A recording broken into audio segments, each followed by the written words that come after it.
right, we're sitting here. Brian's gonna play a little game with us. We're gonna roll the dice. Whatever number he gets is gonna correlate with the animal. He'll roll again, and then you never know. He might try to draw it. He might tell us a recipe on it. So yeah, just roll the dice, Brian. Let's see what we got here. So that's 4, 5, 6, 7. 7. You lucky joker. Elk. How about that? All right, we'll roll again. Let's go. My favorite thing. So animal is elk. If I had to give it all up, it would be elk. That's right. I'd keep. And a 6. And a 6, which would go story time. So your story time on elk, and we've been talking about that a little bit earlier.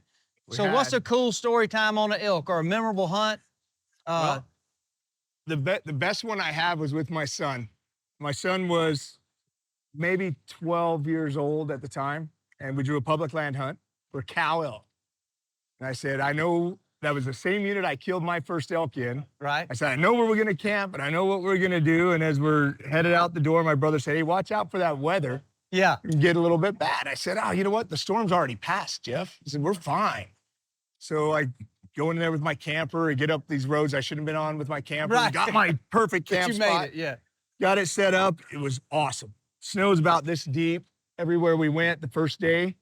Woke up the next morning and the winds had kicked up and covered everything in snow drifts. Oh, no, yeah. And we were effectively trapped up on this plateau in New Mexico. And you knew right south of the Colorado border. But you knew border. it immediately, right? I knew it immediately. Yeah. So I go to start the generator. It doesn't work. I got three cans of propane for 3 tanks.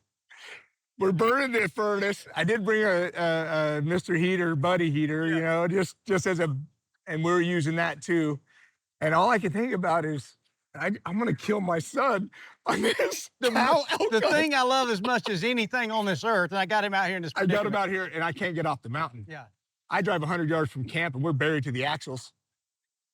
So I get on the inReach to my dad, and what does he do? He calls the state police. So you got everybody. I think he called the FBI.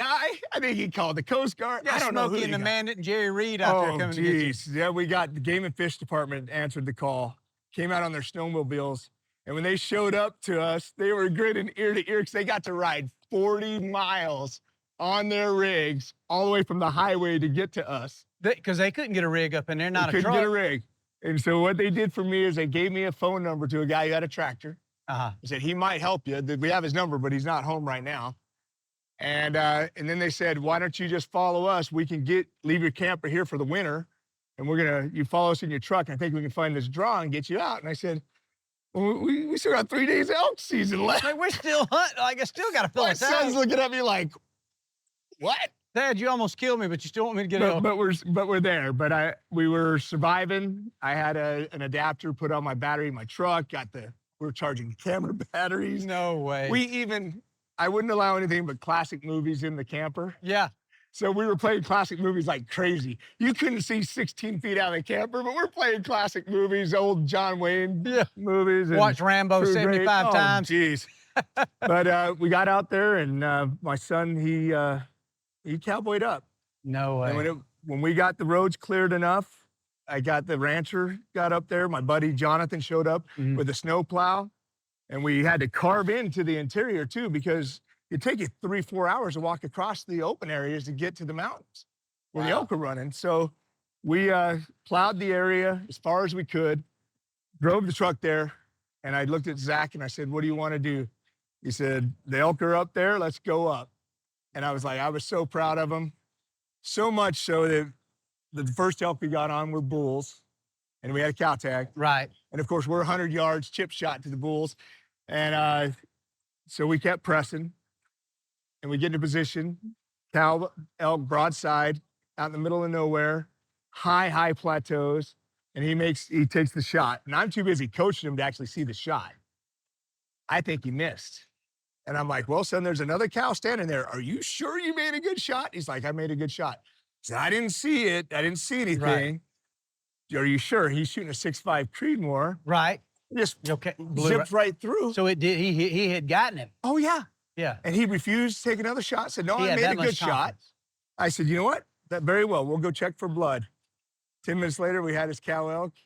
She'd fallen Dude, 30 so yards from the everything- spot. So it was just like the It was best, just the best, best of and worst. everything. Yeah. Yeah. You know, I jeopardized his life for a moment, but we got the Yeah. memory out of it. A and boy becomes a man on that He trip. really with did. Dad. And that was the hunt that changed his attitude, because when he was younger, I may have burned him out a little bit. Right. So it was kind of fortuitous that we had the snow drifts and we couldn't go anywhere Nice. for a while, because he was able to just relax. He could sleep in as long as he wanted. It didn't matter. The elk were moving all day. Kind of enjoy time with Pops on the mountain, And right? we didn't have to be like, get up, get out of bed, get your Right. socks on, get your shoes on. You know, no pressure hunt for him. And it taught me a lesson. And so with my 9-year-old, and I got a 9-year-old, I got one of That's those. Awesome. Yes. All he wants to do is hunt with his dad, but I'm not pressuring him and I'm not putting him into hard situations, challenging him too much. I'm just letting him find his path. And he's just biting at the bit to get out there with me. So That's some pretty cool good. stories, So man. story time on the elk. That's a my good one. favorite elk story. That's a good one. That shows it ain't always got to be a giant bull. It's just No. that memory of that and that whole situation of a boy to a man, man. Yep. for Appreciate it, sure. Brian. Thank you, buddy. Thank you, sir. Sir. Appreciate it, Mike.